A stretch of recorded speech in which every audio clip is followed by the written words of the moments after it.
Hello दोस्तों, नमस्ते। मैं हूँ शीला शर्मा। आज एक अलगौजी गीत आप लोगों को सुनाऊंगी दोस्तों। जैसे जब परिवार से अलग होती हैं औरतें, उस पे का गीत है। आप लोग सुनिए फुल आवाज़ करके। आप सबको अच्छा लगे तो लाइक शेयर सब्सक्राइब कमेंट ज़रूर करना दोस्तों। आइए, जैसे अलगाने पे बहुत समस्या होती है, उसी के आधार पर है कि खाना वाना कैसे बनाया जाए, उसी पर का गीत है। आप लोग सुनिए। केथुआ में भोजना बनाई हो, बालम नहीं घर बटुलेवा। केथुआ में भोजना बनाई हो, बालम नहीं घर बटुलेवा। केथुआ में भोजना बनाई हो, बालम नहीं घर बटुलेवा। नहीं घर बटुलेवा, बालम नहीं घर बटुलेवा।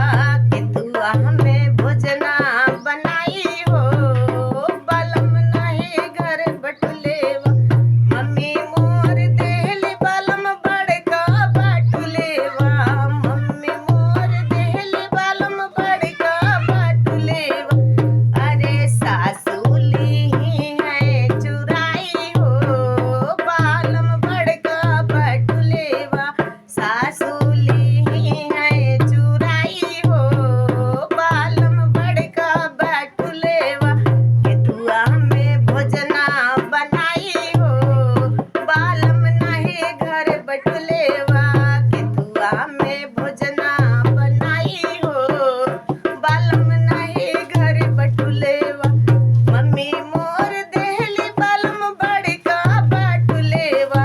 मम्मी मोर देहली बालम बड़का बाटुलेवा।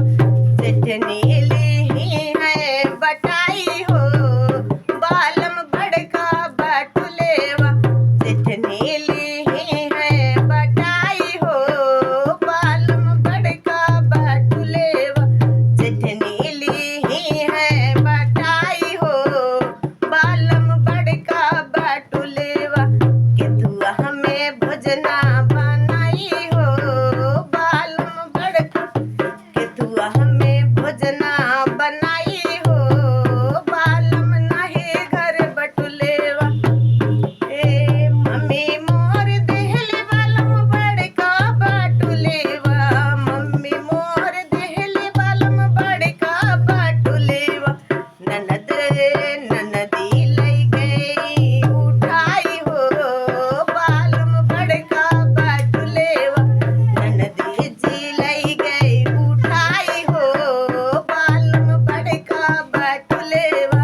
केथुआ में भोजना बनाई हो, बालम नहीं घर बटुलेवा। केथुआ में भोजना बनाई हो, बालम नहीं घर बटुलेवा। दोस्तों, कमेंट करके बताना हमारा गीत आप सबको कैसा लगा।